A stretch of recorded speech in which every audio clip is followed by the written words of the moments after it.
respectful obeisances unto all the Vaishnavas devotees of the Lord, who are just like desire trees and can fulfill the desires of everyone. They are full of the passion of the ball conditioned soul. But to those who are discovered,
Oh, can I get a songbook, please? Can I get a songbook? Songbook. Okay. Thank you. Disappearance. Yes. Oh. The page must have come out.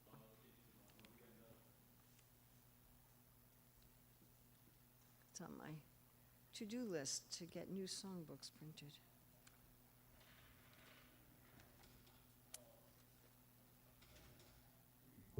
So this should be the last page in the songbook. Saparshada Gora Viraha Vilapa.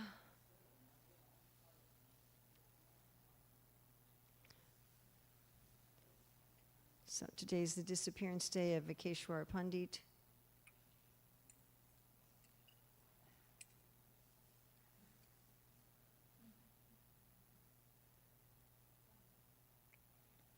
And if I could get a cup of water, that would be really nice.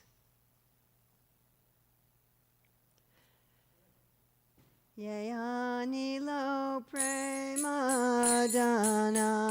Koruna Prachur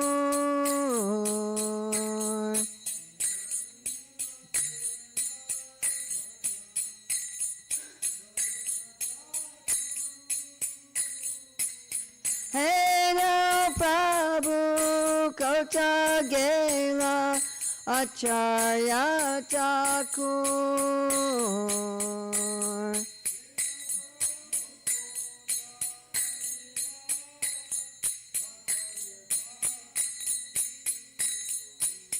Kaha Mora Swarup Rupa Kaha Sanatan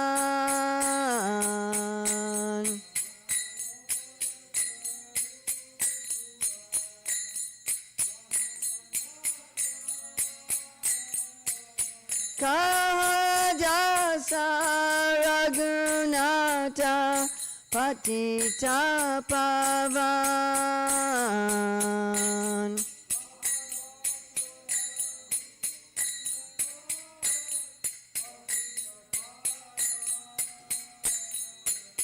Kaha Mora Bhata Yuga Kaha Kaviraj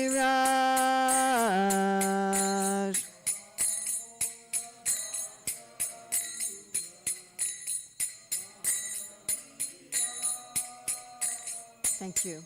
Eka Kale Kota Gela Gora Nataraj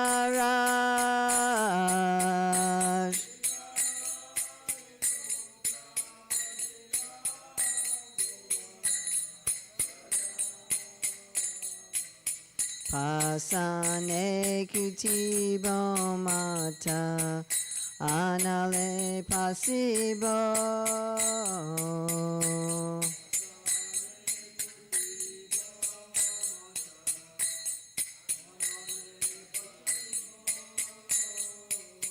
Goranga gunera niri kota gele pabo.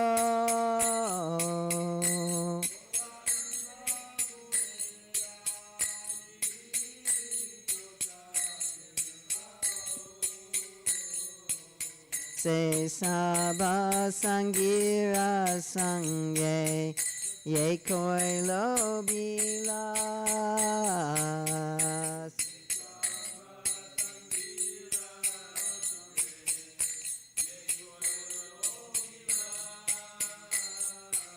Se sangana paya kande narotamodas.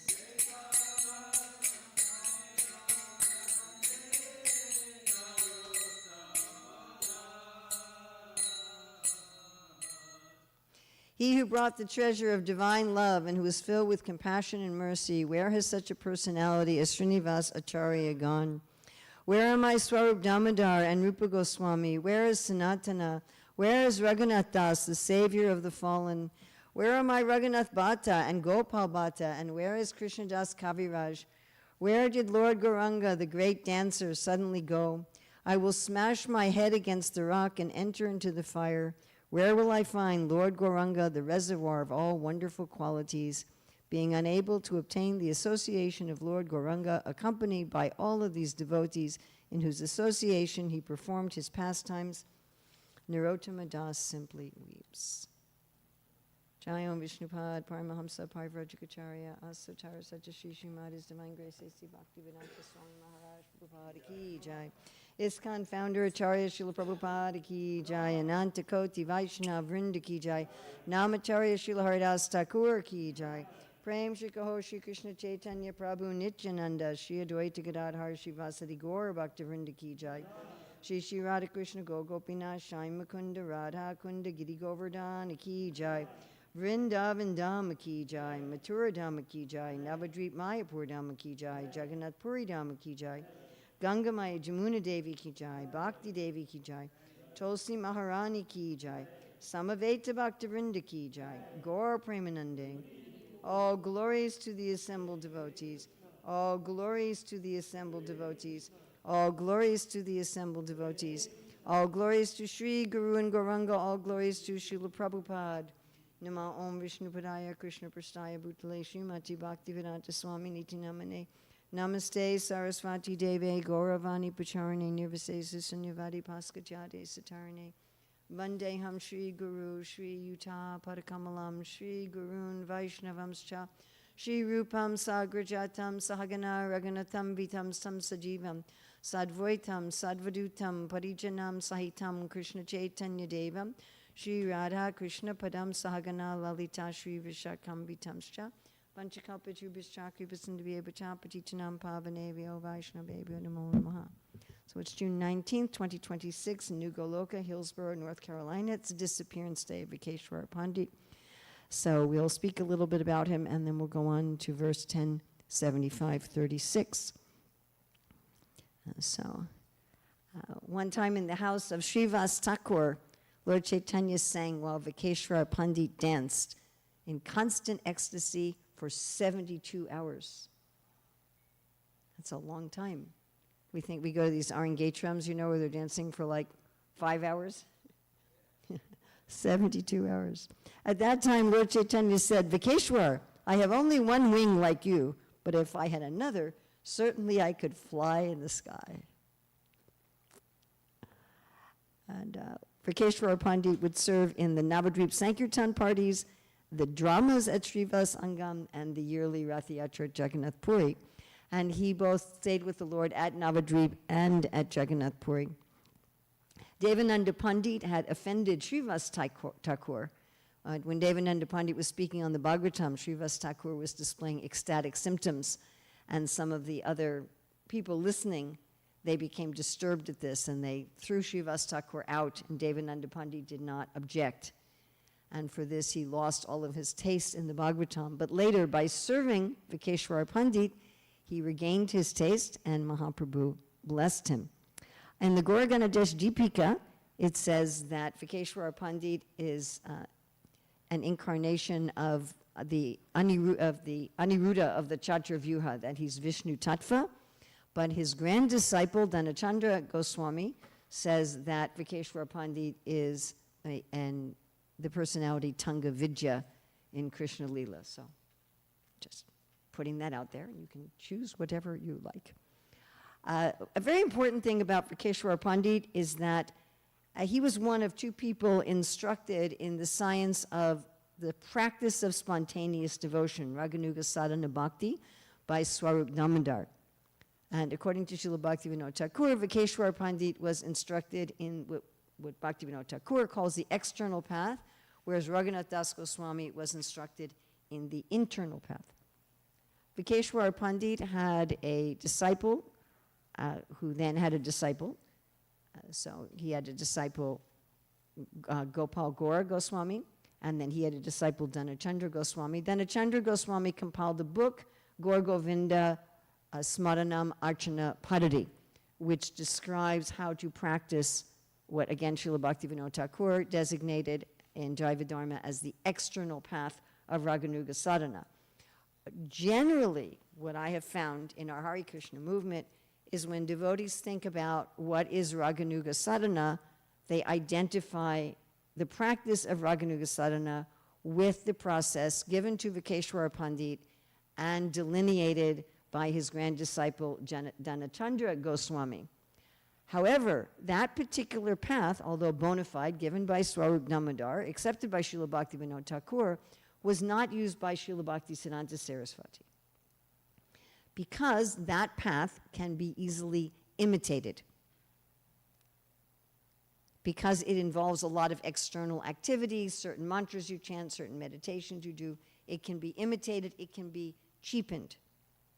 That path requires a very, very qualified guru who's right there training you very personally. And there's nothing in that description in that book about internal changes. It's very, in order to follow that path, you're highly dependent on a guide to be right there guiding you.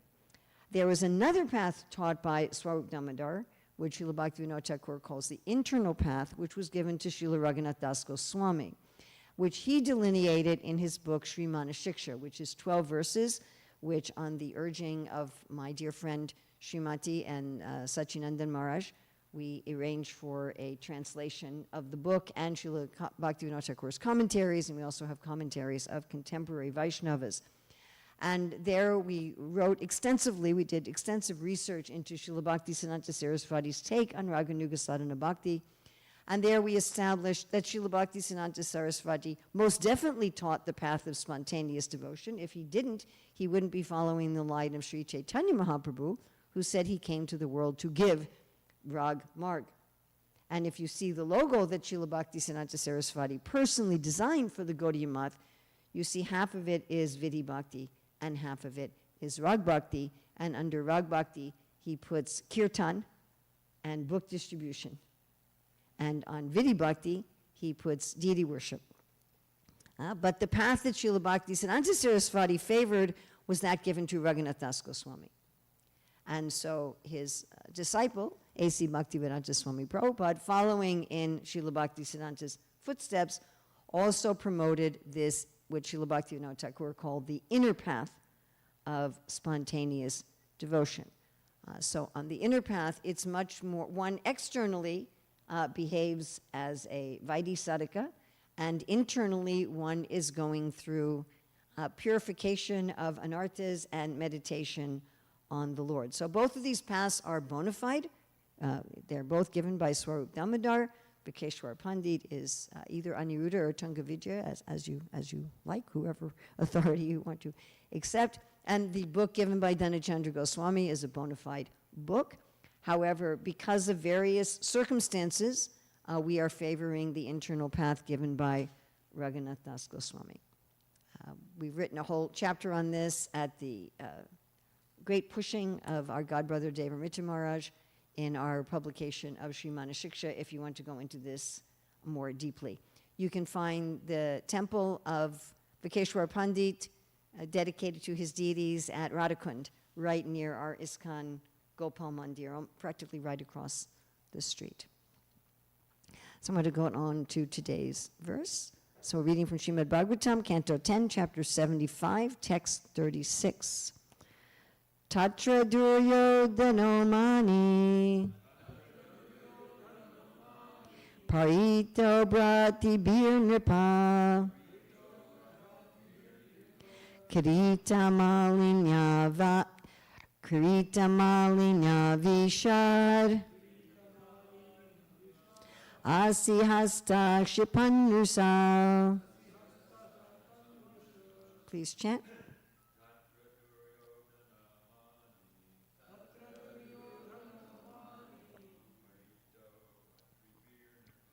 Paricho Prati Bir Nipa Kirita Malinya Vishad Asti Hasta Kshipanrusha Tatra Duryodhano Mani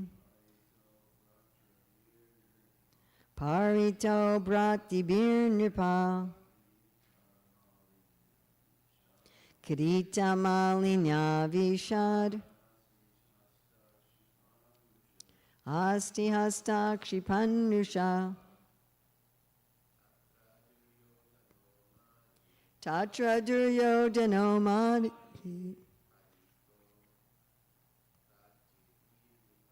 Parito Prati Bir Nripa Kirita Malinya Vishad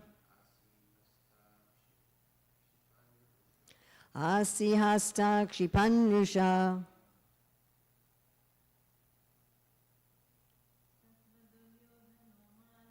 Tatra Duryodhano Mani Prati Bir Nipa Kirita Malinya Vishad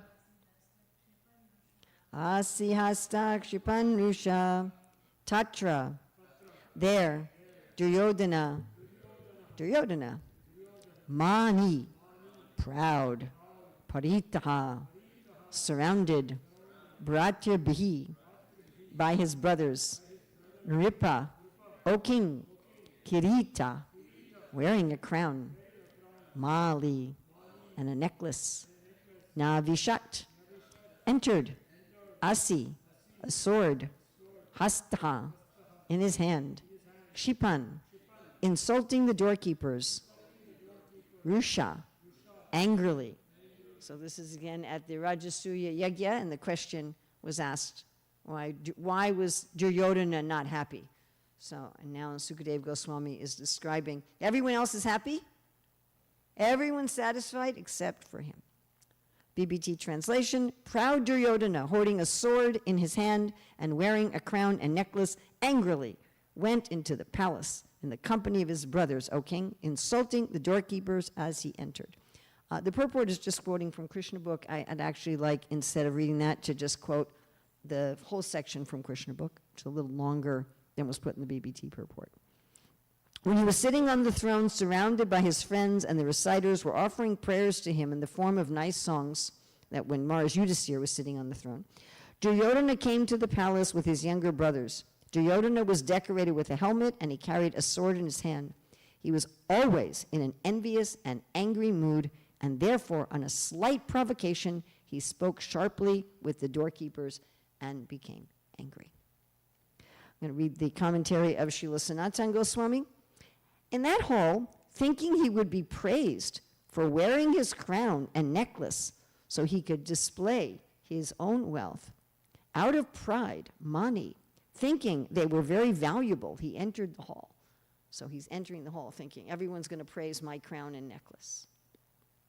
To show his valor, he held a sword in his hand. So my opulence and my valor, right? To show his support, he came surrounded by his brothers. So 3 things he was showing off. He was showing off his wealth in the form of his what? His crown and necklace. He was showing his heroism in the form of his sword and his support in the form of his brothers. All right. Proud and angry, shouting abusive words. You ever met anybody like this? He entered without any respect. Ni avishat, O king. So Nripa is speaking to the king, to Pariksit. Sanatana Goswami says, this indicates, quote, kings will become proud like this. So it's a little dig even at Pariksit. Giving up going on the regular path because of fear of the guards, but not knowing the presence of water because of his deep envy, he began wandering here and there to see the splendor of the hall as described in the Mahabharata. Not understanding the hall's nature, he lifted his cloth to avoid the water. So there was a place where there was no water, but it looked like water. And he picked up his cloth to avoid going in the water, but there was no water. He then fell into the water. So then there was a place that was water, but didn't look like water. And his crown fell off. By falling into the water, he became ashamed. So he started out with pride and anger. He ended up with shame. Tatra duryodhano mani paritro bhatibhir nipa kirita malinya vishad asti hasta kshipan rusha. Proud Duryodhana, holding a sword in his hand and wearing a crown and necklace, angrily went into the palace in the company of his brothers, O king, insulting the doorkeepers as he entered. So he didn't become angry after he got in. He was already angry. He started off that way. So one of the main questions that we get all the time, actually just got another message like that today. I was doing so well meditating on my japa, and now my japa's become mechanical. I was doing, I can't be steady. This is one of the main questions that we get. How do I become steady? We'll feel enthusiasm in bhakti, and then we feel dry in bhakti. And it goes up and down. This is called anista sadhana bhakti, not steady sadhana bhakti.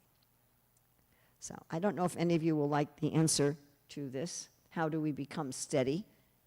The answer is given actually by Srila Bhaktivinoda Thakur. He's giving it indirectly. Sanatana Goswami gives it directly in Brihad Bhagavatamrita, where Srila Bhaktivinoda Thakur is equating the verses of the Shikshashtaka to the progress of bhakti in his Bhajana Rahasya.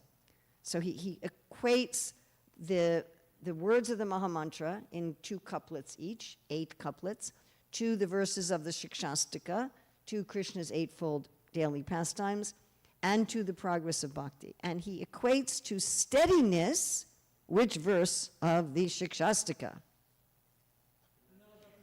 Trinadapi sunichena taror api sahishuna manidena kirtaniya siddhahari. Right? We have this amanina. And here we have in today's verse money. So if you want to become steady, you have to become humble. Nobody likes this answer. It's not if you want to become steady, you have to do some kind of mechanical trick. Chant more japa, go sit at the bank of Radhakund, no, you want to become steady, you have to become humble. There's no alternative to that. And if you can do everything without becoming humble, you'll never be steady in bhakti. It just isn't going to work. So we're going to look at some evidences. Are we actually humble? And then we're going to look at what we can do to work on humility. So we're going to look at 2 kinds of evidence. So amanina versus mani. The amanina of the Shikshashtaka verse to the mani of Duryodhana. The manadena of the Shikshashtaka verse versus the kshipan rusha of today's verse. And then we're going to look at the process which is given in Trinadapi sunichena taror api sahishnuna. That is actually the process to attain it. So let's just compare amanina versus mani. So humility versus pride. So what is humility? Often we think humility is lying, which I think is quite interesting, because devotees are called sata or satyam, truthful. Krishna is the absolute truth. So how can humility be lying? Like our god brother Ambarish is very wealthy, and if he comes and says, oh, actually, I'm a very poor man, I don't have any money, it's nonsense. It's just not true. So humility is honesty. Honesty is whatever I have actually belongs to Krishna. If Ambarish says, yes, this money is all Krishna's, I'm just the steward of it temporarily, that's honest. If he says, I'm poor, that's dishonest. Do you understand the difference? If a Purva Prabhu says, I'm a terrible cook, that's not humility. If he says, my cooking ability is given by Krishna, that's honesty. Everybody understand? It's a very simple thing. Everything I have is given by Krishna. How do we know it's given by Krishna? He can take it away whenever he wants. He doesn't have to give notice. Like according to the law in America, if you rent a place, the landlord has to give you notice. They can't just evict you. They can't just say, okay, get out. But Krishna doesn't even have to give you notice. He can take away anything at any time. Like about a year ago, I broke my right hand. I couldn't use my hand. You know, in an instant. It can be like that. One can lose one's intelligence and have a stroke, an accident. Right? We'll just speak of everything taken away. A person can have a lot of money and their investments crash and then they have nothing. Their house burns down. Whatever we have is on loan from Krishna. It's not mine. That's honesty. And the evidence of that honesty is we use what we have in Krishna's service. If I say, yes, it belongs to Krishna, but I'm going to do with it whatever I want, that's not honesty. Right? Honesty is it belongs to Krishna. Let me use it in a way that will make him happy. And then gratitude. Not Krishna's given me what I have because I'm so wonderful and I'm so qualified, but Krishna's given me what I have just out of kindness. It's like I have children and grandchildren and great-grandchildren, and I just had celebrated the birthday of a granddaughter, a grandson, and a son, and I gave them all presents. Why? Just because I love them. They didn't do something to deserve that. You follow? It wasn't, you have to do this with this, and then I'll send you a birthday present. So Krishna just loves us. He just loves us because we're part of him.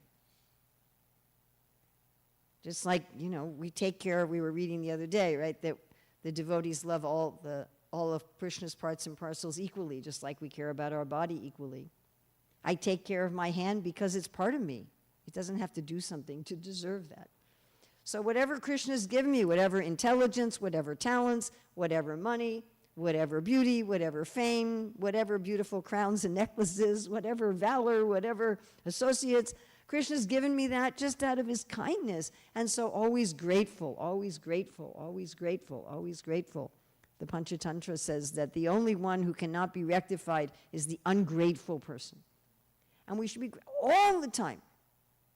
I mean, one thing, not having the use of my hand for some weeks, you know, I started looking at people just using their hands, and I'm thinking, they have no idea. And I thought of all the times I just did things with my hands without thinking about it. To be grateful I can walk, to be grateful I have hands, to be grateful I can see, to be grateful I can think, to be grateful I can digest food, to be grateful I can breathe, everything. And if one is in that mood, one is always happy. And one was always happy in both the good and the bad. This is also the measure of humility. That whatever happens is good. Prabhupada writes in the purport to Gita 15:15, God is all good, God is all merciful. Whatever happens to me, I can use my hand, I'm grateful. I break my hand, I'm still grateful. I'm like Krishna, you can give, you can take away. Whatever you do for me is for my good. Whatever you do for me is for my benefit, even if apparently difficult. Okay, though the opposite of this is pride. And Krishna talks about this a lot in what chapter of the Bhagavad Gita? 16th, right? And in 16:4 he says, Dambo. Dambo is pride. Dambo darpa bimanascha kroda. We have also Duryodhana kroda. Parusyam evacha ajnanam chatijatasya partha sampada asurim. Pride, arrogance, conceit. 3 different ways of saying the same thing. Pride, arrogance, conceit. Anger, harshness. We see also here Duryodhana. Ignorance, demoniac nature. Prabhupada says in the purport, this is the royal road to hell. Always arrogant, proud, and possessing some type of education, so much wealth, desire to be worshipped, and demanding respect, although they don't command respect. Over trifles, they become very angry and speak harshly. Is he describing this verse today in the Bhagavatam? Some little trifle, and Duryodhana starts yelling at the guards. They don't know what should be done, should not be done. And they're dishonest. Humility is honesty, and pride is dishonesty. In the same chapter, verse 16, Prabhupada writes in the purport, the demoniac believes in their own strength, does not know whatever they're gaining is due to their past misdeeds. They're given opportunity to accumulate things, but no conception of past causes. He simply thinks that all his massive wealth is due to his own endeavor. A demoniac person believes in the strength of his personal work, not in the law of karma. Demoniac think all these things are accidental and due to the strength of his personal ability. So pride is, this is mine. I worked hard for it. I worked hard for my wealth. Hey, there's a lot of people working just as hard as you that are poor. It's not just hard work. It's all due to me, that dishonesty. And instead of gratitude, they have entitlement. I deserve whatever I get. I'm such a wonderful person. I'm such a good person. Therefore, they see others' opulence as a threat. Constantly greedy for more. And as Prabhupada says, demanding respect. And this is, again, this entitlement is the opposite of gratitude.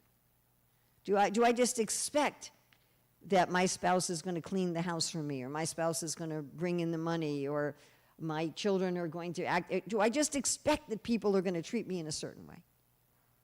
They have to. They're required to. I'm entitled to it. And instead of joy, they're always feeling angry. That nothing is ever enough, constantly frustrated. And it doesn't take much to set them off. Right? There's that analogy given by Bhakti Tirtha Swami. I don't think he invented this, but I'd like to talk about this. He said, so if you're carrying a cup of orange juice and somebody bumps you and you spill the orange juice and you get the orange juice on your clothes, why did you get orange juice on your clothes? You can say, oh, someone bumped me, but the real reason is you're carrying orange juice. If you were carrying water, you would get water on your clothes. So when people bump us, what we spill is what's inside. If we easily get frustrated, if we easily get angry, if we have this sense of entitlement, then we don't have humility. And we were talking about the inner path of bhakti. Raghunath Das Goswami says, if you're following all the rules, you're preaching about Krishna, you're following all the rules, but you have this burning inside, then instead of actually being bathed in bhakti, you're being bathed in donkey urine and thinking you're getting clean. And Srila Bhaktivinoda Thakur comments on that. You're charmed by this donkey urine bath.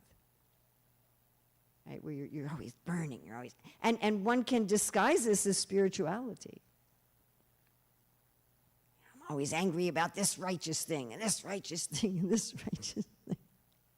I'm sure Duryodhana had a lot of excuses for his anger. So then we looked at Amanina versus Mani. Now that's a symptom. Now we're going to look at another evidence as Manadena versus Shipan Rusha. So first we're looking at how I feel, what's coming at me. Now we're going to look at what I'm putting out. So Yudhisthira is described as a Jatu Shatru. He didn't have an enemy. He didn't put out enmity, no matter how other people treated him. And as we read the other day in the Bhagavatam, he treated everyone with respect, and he knew how to treat everyone appropriately with respect. Interesting how he respected Dharma even when the other side is cheating. The whole gambling match was evidence of this, right? Yudhisthira's like, I have to respect Dharma. The king is telling me to do this gambling. Kshatriya can't refuse a challenge. I have to follow Dharma, even though they're cheating. And he was agonizing over the harm done to others just so he could win the war. He said, I've won at the cost of so many humans, so many animals, so much all for me. This is terrible. He didn't want to cause pain to every living entity.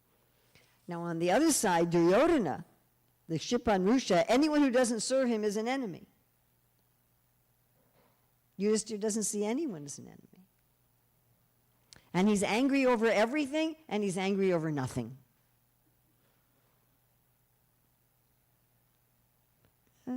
And he's always plotting harm to others so he can win by any means. He doesn't play fair. How do I cheat? How do I, poison my own cousins? How do I find some way to cheat? So we can look at ourselves. I mean, it's very easy to look at ourselves and say, oh, yes, yes, yes, I'm very humble. But how do we respond? How do we respond when, as far as our own talents, our own abilities, the things that we get in life, or the misfortunes that we have in life, and how do we treat others? Now, of course, if we're very much in tamagun, then we're going to display these bad qualities very often and easily. If we're very much in rajagun, we'll display them more infrequently. We have to be really provoked. If we're very much in sattvagun, it will take a lot of provocation before we display these bad qualities. But if we have any identification with this body, with this world, or with our idea that ahankara vimudha makartaham iti manyati, that I am the doer, then at some level of provocation, we're going to kind of fall into the Duryodhana. Does this make sense to everybody? There'll be some level of threat at which we'll fall into the Duryodhana. Therefore, Srila Prabhupada says something Radhanath Swami always likes to quote, that we can measure our advancement by how much we tolerate adverse circumstances. Toleration doesn't mean this. I'm furious, but I'm smiling. That's not what toleration means. Toleration means it doesn't really bother us. So that's actually a process. We often talk about not being offensive.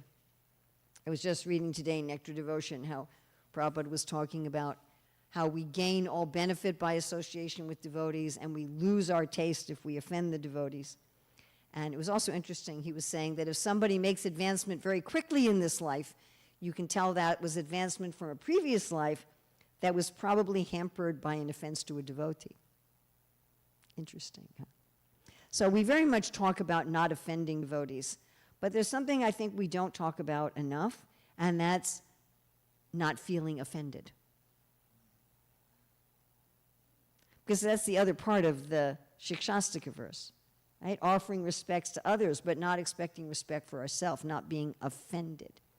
Duryodhana is basically walking around in a constant state of feeling offended. He just feels the prosperity of the Pandavas is an offense to him. So first of all, unless I'm in a position of authority or guidance over somebody, it's not really my business what other people are doing. I don't need to evaluate. I need to evaluate people's spirituality in terms of choosing my association, because we're supposed to associate, we're supposed to make friends with those who are equal and serve those who are more advanced and help those who are less advanced. Of course, some people may be more advanced than me in some ways, and I may be more advanced than them in other ways. So maybe I can learn from them about some things and help them in other things. But that's a practical thing. It's not a judgment thing in a self-righteous way. Not that I'm standing as the judge and jury. What are you doing? What are you doing? What are you doing? What are you doing? That's the business of God. It's really not my business. And you know what? We're not really so much able to tell anyway. Even the residents of Vrindavan, they thought Putana was the goddess of fortune. Mother Yasoda, Mother Rohini, they misjudged Putana. The cowherd boys, they weren't able to ascertain that Vatsasura or Pralambasura was a demon. Vyomasura. And those are Krishna's eternal associates. And conversely, Gadadhar Pandit couldn't recognize that Pundarik Vidyanidhi was a great devotee. So we may misjudge. I don't have to go around being offended by other people's life choices. I really don't. It's not my business. Again, I have to choose who I want to associate with. But I don't have to have this mood of judgment that causes me to find other people's life choices to be offensive to myself. I really don't. That's not a principle of bhakti, to go around being offended and angry at what other people choose to do with their lives. There is Yamaraj, there is Krishna, and they take care of things. Now, if I'm somebody's teacher or somebody's parent, that's a different thing. I need to then guide those people. But it's actually an offense to be guiding people who are not your students.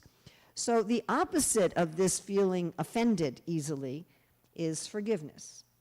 Now, people think that forgiveness means that if someone does something criminal, there's no consequences. That's ridiculous. That's not what it means. If someone comes here and shoots the devotees, we don't just say, "Oh, I forgive you, it's okay." We should call the police, and we should have them go through the legal process. So that's not what it means. But it means an inner attitude. So basically, what I suggest as far as a process to go through for forgiveness, it's a 4-part process. The first is, am I really sure that somebody did something nasty to me? Am I really sure? Sometimes people think I did something nasty to them when I didn't. Does that ever happen to you, that people think you did something wrong and you didn't actually? Somebody else did it, or you did something, they're misinterpreting what happened? Yes? Does that ever happen to you? I mean, I was visiting some people, and I took a walk, and they had given me a key, so I locked the door, and I didn't know that one of the family members had gone for a run without her key. And when she came back, she couldn't get in the house, and she accused me of intentionally locking her out of the house. These things happen, right? So it can go the other way, too. I can be sure that someone's trying to hurt me or offend me, and I can be wrong. So take the time to give them what we call due process. Hear their side of the story. Find out. Maybe you're wrong. The next thing is to remember that there's always Krishna. Mare Krishna, Rake Krishna, Marike. Krishna's ultimately protecting me, and if somebody apparently hurts me, Krishna must be allowing it for some reason. As Prabhupada writes in his purport to 12:13-14, a devotee is never disturbed, nor does he become the enemy of his enemy. He thinks this person is acting as my enemy due to my own past misdeeds, so better to suffer than to protest. So there's the Krishna factor. Krishna's allowing what's going on for my good. And then to have the mood that this person's not my enemy. May they learn joyfully. Let's say I've determined this person's actually hurt me, they've tried to hurt me. I accept, okay, Krishna, you're the one protecting me. I don't have to protect myself through anger and arrogance. But let this person learn through joy. That was how Prahlad prayed for his father. Let him be liberated joyfully. He said, my father was offensive to you, Lord, and to me, but let him be liberated joyfully. And there's one Christian writer I like, Brand Hansen, and he talks about how one can pray for one's enemies. I really like what his points. He says, pray that God will give them peace. Pray that they'll be surrounded by people who know God. Pray that God will have mercy on them. And pray that God will heal your own anger towards them. I thought that was a really nice thing. And then the last thing that we should look at in forgiveness is, what am I supposed to learn from this? Why did Krishna allow this to happen to me? Maybe I'm also hurting other people without realizing it. Maybe I'm causing similar harm to others. Or maybe Krishna just wants me to develop more humility and more tolerance. There's some lesson here for me. So if we want to become steady in bhakti, we really have to develop this humility. Now, humility should come naturally from our bhakti, but also developing humility is part of the process of bhakti. And what's my normal experience of life? Anger, irritation, or joy? Am I bathing in burning donkey urine, or am I bathing in the ocean of love at the feet of Gandharvika Giridhari? Do I feel peaceful or do I feel frustrated? What's my general experience? And this tells me very clearly, am I leaning more towards Yudhisthira or Duryodhana?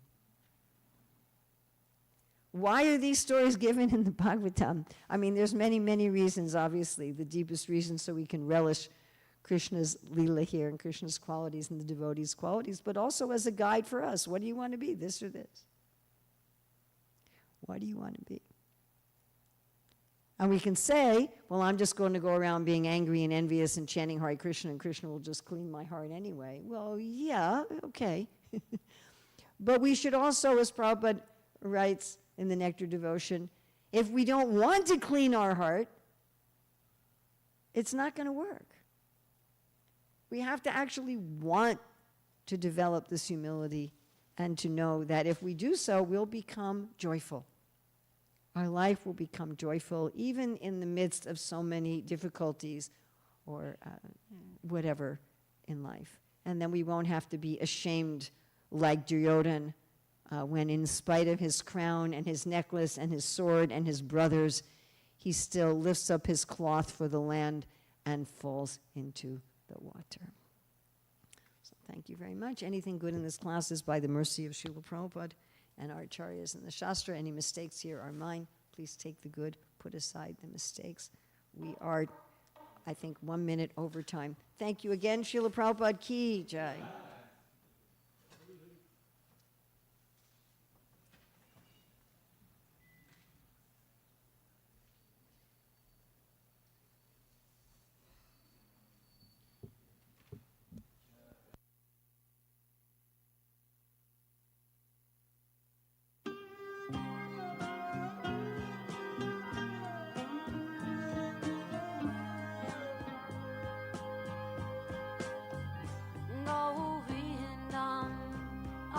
Purusham Kamaham Bhajami Govindam Adi Purusham Kamaham Bhajami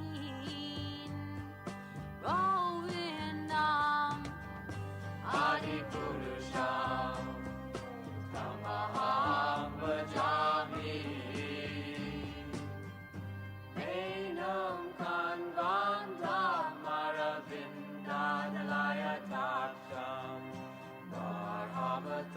Samasitam Buddha Sundarangam Kandar Agom Vidamaniya Vishesha Shobha Govindam Adi Purusham Tamaham Bhajami Govindam Adi Purusham Tamaham Bhajami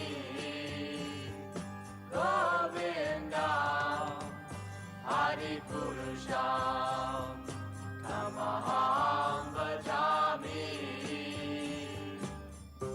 Angani Yasa Sakalen Kriya Priti Manti Vasyan Dipan Kayanti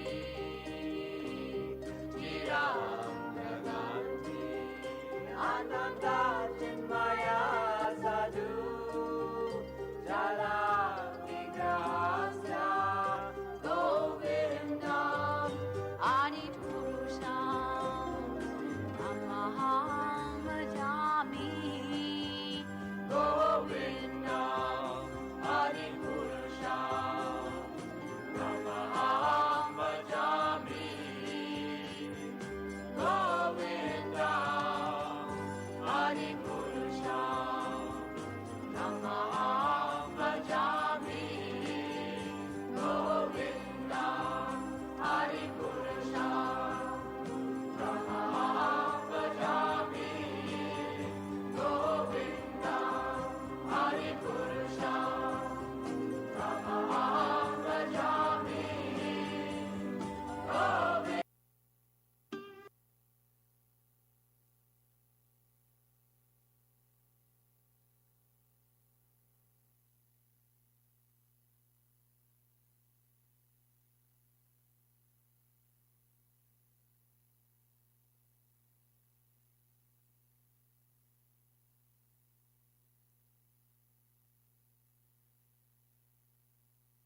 Namo Vishnupadaya Krishna Prestaya Bhutale Srimate Bhaktivedanta Swami Iti Namine Namo Vishnupadaya Krishna Prestaya Bhutale Srimate Bhaktivedanta Swami Iti Namine Namaste Saraswati Devi Gauravani Pracharine Nirvishesha Sunyavadi Paskachadi Satarine Namaste Saraswati Devi Gauravani Pracharine Nirvishesha Sunyavadi Paskachadi Satarine Jai Shri Krishna Chaitanya Prabhu Nityananda Shri Advaita Gadadhar Shivasadi Gaura Bhakta Vrinda Jaya Shri Krishna Chaitanya Prabhu Nityananda Shri Advaita Gadadhar Shivasadi Gaura Bhakta Vrinda Jai Shri Krishna Chaitanya Prabhu Nityananda Shri Advaita Gadadhar Shivasadi Gaura Bhakta Vrinda Jaya Shri Krishna Chaitanya Prabhu Nityananda Shri Advaita Gadadhar Shivasadi Gaura Bhakta Vrinda Hare Krishna Hare Krishna Krishna Krishna Hare Hare Hare Rama Hare Rama Rama Rama Hare Hare Hare Krishna Hare Krishna Krishna Krishna Hare Hare Hare Rama Hare Rama Rama Rama Hare Hare Hare Krishna Hare Krishna Krishna Krishna Hare Hare Hare Rama Hare Rama Rama Rama Hare Hare Hare Krishna, Hare Krishna, Krishna Krishna, Hare Hare, Hare Rama, Hare Rama, Rama Rama, Hare Hare, Hare Krishna, Hare Krishna, Krishna Krishna, Hare Hare, Hare Rama, Hare Rama, Rama Rama, Hare Hare, Hare Krishna, Hare Krishna, Krishna Krishna, Hare Hare, Hare Rama,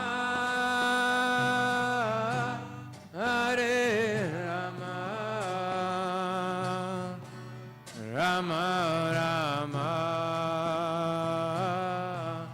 Hare Hare.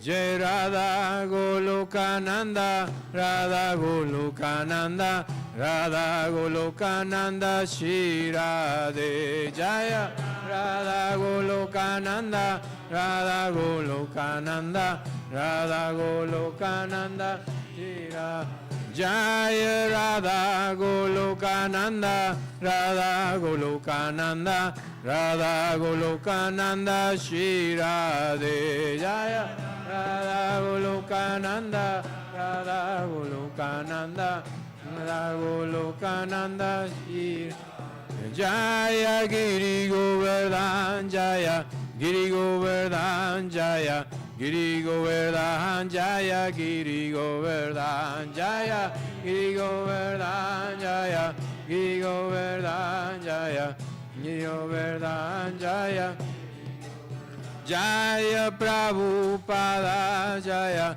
Prabhupada Jaya, Prabhupada Srila Prabhupada Jaya, Prabhupada Jaya, Prabhupada Jaya, Prabhupada Srila Prabhupada.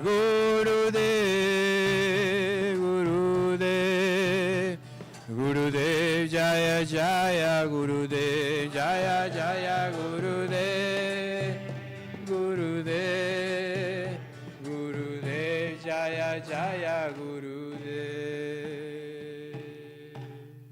Jai Om Krishna Padma Mahanta Parikshara Satya Sadashri Mahasavine Grace A.C. Bhaktivedanta Swami Srila Prabhupada Ki Jai. ISKCON founder Acharya Srila Prabhupada Ki Jai. Anantakoti Vaishnavindi Ki Jai. Namacharya Srila Haridas Thakur Ki Jai. Prem Shri Krishna Chaitanya Prabhu Nityananda Shri Dvaita Gadadhar Shivasati Gaur Bhaktivinoda Ki Jai. Jai Radha Krishna Gopa Gopanath Shai Mukunda Radha Kunda Giri Govardhan Ki Jai. Vrindavan Dham Ki Jai. Mai Pranavadip Dham Ki Jai. Jagat Puri Dham Ki Jai. Bhakti Devi Ki. Srimati Tulsi Devi Ki. Harinam Sankirtan Ki Jai. Priya Mridanga Ki Jai. Samaveda Bhaktivinoda Ki Jai. Gaur Premanandi. All glories to some devotees. All glories to some devotees. All glories to some devotees. All glories to Shri Shri Guru and Gauranga Srila Prabhupada Ki Jai. All glories to Shri Shri Radha Golokananda, who are dancing in the beautiful groves of flowers in Vrindavan. Haribo. Chaitodarpanam marjanam bhavamahadavagni nirvapanam Shreya Gairavya Chandrika Vitaranam Vidyavadu Jivanam Anandam Buddhi Vardhanam Pratipanam Pranamrita Swadanam Sarva. Nice birthday present. Shri Krishna Sankirtanam Nam Namakari Bahuda Nija Sarva Shaktis Tatrapita Niyamita Smaranena Kala Etadrishita Vakripa Bhagavan Mamapi Durdaiva Midrishami Hajjani Anuraga Trinadapi Sunichena Tarorapi Suhishuna Amanina Amanadena Kirtaniya Sadahari Nadaram Najanam Nasundarim Kavitam Vajagadishakamaye Mama Janmani Janmani Ishvare Bhavatad Bhaktir Hoitaki Twai Ainanda Tanuja Kinkaram Patitam Mam Vishame Bhavam Buddha Kribayatavabada Pankaja Stita Duli Sajuchim Vachintaya Nayanam Galadashu Daraya Varanam Gadgurudaya Gira Pulakarnishitam Vapukada Tavanamagrahane Bhavishyati Yugayatam Ninishena Chakshusha Bravashayatam Shrinayatam Jagat Sarvam Govindam Virahiname Ashlishyava Padamridamanastumam Adarshanam Marmahata Karotuva Yatatadava Vidadatulam Pato Mat Prananatastusa Eva Napara. Victory to the Sri Krishna Sankirtan, which cleanses the heart of all the dust accumulated for years and extinguishes the fire of conditional life, of repeated birth and death. This Sankirtan movement is the prime benediction for humanity at large because it spreads the rays of the benediction moon. It is the life of all transcendental knowledge. It increases the ocean of transcendental bliss, and it enables us to fully taste the nectar for which we are always anxious. Oh, my Lord, congregational chanting of your holy name alone can render all benediction living beings, and thus you have hundreds and millions of names like Krishna and Govinda. In these transcendental names, you've invested all your transcendental energies. There are not even hard and fast rules for chanting these names. Oh, my Lord, out of kindness, you enable us to easily approach you by your holy names, but I'm so unfortunate that I have no attraction for them. One should chant the holy name of the Lord in a humble state of mind, thinking oneself lower than the straw on the street. One should be more tolerant than a tree, devoid of all sense of false prestige, and should be ready to offer all respect to others. In such a state of mind, one can chant the holy name of the Lord constantly. O Almighty Lord,